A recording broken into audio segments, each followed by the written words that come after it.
Impact and Legal Action Committee. And essentially, we're made up of residents, business owners, season ticket holders, and regional fans of the Raiders. We're here specifically to talk about the community's perspective on the potential relocation or the application for relocation. I'd like to just introduce the people behind me that are standing up here today that took the time to come here. We have Ralph Frias, his family's from Jingletown area in the Fruitville. We have Ronald Grogan. Ronald Grogan, his family is from 79th Avenue off International. We have Chris Gomez, his family is from the Fruitville district. We have Claude Allen, his family is from the 90th Street area, or 90th Avenue area, as well as the 23rd area. We have Brother Ron Muhammad, who is generally throughout the entire Oakland area, has family all over the city. And we have Derek Turner, and his family is from the Arroyo Park area, which is the Eastmont district. And of course, we have Dorothy Everett, who is the owner and proprietor of Everett and Jones, and she is just somebody who's one of our community's leaders and a mentor to all of us. So I just wanted to first thank everybody for coming out, and just to give you a brief summary of our action and what our position is. We are specifically here to talk about the development opportunity that will be created once the Raiders stadium is built. We are absolutely, under no uncertain terms, confused about the fact that there is a plan that's in position at this moment with Ronnie Lott. Our community would benefit tremendously from a stadium development. It would obviously create jobs for our community, and anybody that knows the Fruitville district to the Elmhurst district knows the incredible impact and the incredible challenges that we have on a daily basis in our community. And to take the anchor of our community out of our community would be devastating. So what we are going to be doing is we're going to be designing and executing our plan of action in which we would make sure that there will be no relocation. We feel that there's something different now than there was before as it relates to the whole process. There is a unique strategic alignment that is occurring right now that wasn't in place before. And what I mean specifically is, first and foremost, we have an NFL Hall of Famer in the way of Ronnie Lott, who knows his way around the NFL. He's gone out and he's secured funding, reliable funding. We also have change in ownership of the A's, which makes the Coliseum property more flexible. Seemingly, the new ownership of the A's and new leadership of the A's seems to be more flexible and open. So that's different than it was before. We have both Alameda County and the city of Oakland on board together with this process. And most important, the fans and the people of this community are all on board, and we finally see a plan that we can all embrace. So from that perspective, the alignment is there. There's a different alignment than there was before. Our primary function at this point is to focus on the relocation process.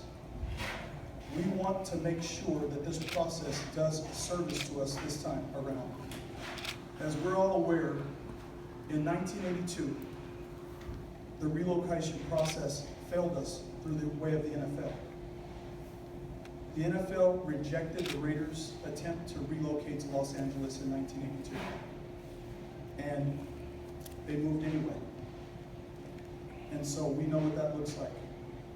There's a May 6th article in the Washington Post in which then Commissioner Rozelle states that the antitrust laws that were established clearly did not intend to allow for a team that had 12 consecutive years of sellouts for that community to lose its franchise. We were absolutely devastated, and we were completely in shock, which is probably the reason why we didn't organize the way we're organizing today. Fast forward to 1995. Then Commissioner Tagliabue, this is all on the record, says that the NFL's position is that the only place for the Raiders is Oakland. This is on the record. That's a fact. A permanent destination. As a result of those words, and as a result of the NFL saying that, this community invested $250 million in public funds to get the Coliseum prepared for the return of the Raiders. That was a public investment that was made at that time. Fast forward to today. We have supported this team for 13 losing seasons, of which twice we went 8-8 and had no playoff appearances. So for us to wake up after a playoff game and find that there was a relocation filing would be the equivalent of the Pittsburgh Steelers losing on Sunday and filing relocation to move to Orlando on Monday. The difference between the Raider fans in this region, in this community, than other places that have just experienced relocation is that we have a spirit. This is a culture. Let's just be clear on the narratives. This community, this region, is not going to travel to watch this team if it leaves this community. This community will be devastated. This community will be angered. When the Ronnie Lott plan was approved by the Board of Supervisors and by the City Council, we were euphoric and optimistic. And not long after that, the NFL started coming out with statements that discredited and dismissed this plan as a carbon copy of plans that had failed before.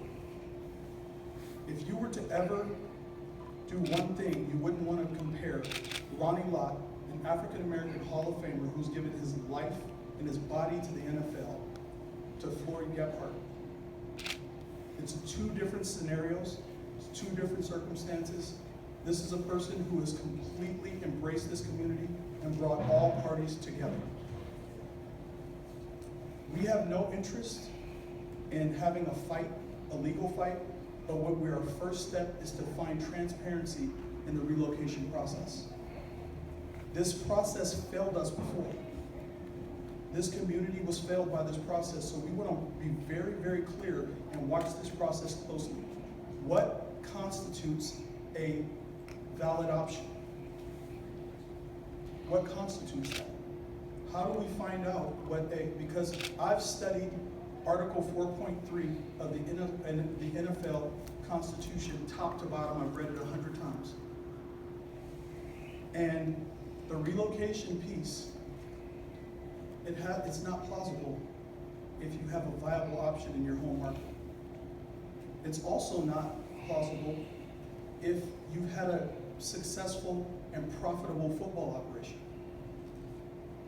It's also not plausible if you've had fan commitment. And I would dare to say that there is not an institution of sports on this earth that has a more recognizable fan base than the Oakland Raiders. There could be some arguments from soccer teams from Brazil, some soccer teams from Europe, but I guarantee you, if there was a list made of the most recognizable fans, they would be the Oakland Raiders. The Raider Nation was made by the black hole in the 66th mile. It wasn't the other way around. This community is where it all starts and where it all ends. And all we want from the NFL is transparency and an opportunity for our community to maintain our team. The name of the Raiders was designed, and this community came up with this name in 1960. And it was based on sailors coming off the estuary on the east side of the San Francisco Bay. And that's where it came from, to enjoy the banter and the weather. The Raiders is Oakland, Oakland is the Raiders. We came up with the name, it is absolutely our name. It's this community's name. And all we hope that the NFL will do, the NFL has a responsibility to the franchises, but it also has a responsibility to the community, to the fans, and to the customers. It can't be one without the other. And so, from our position, we fulfilled many of the requirements to make relocation not viable,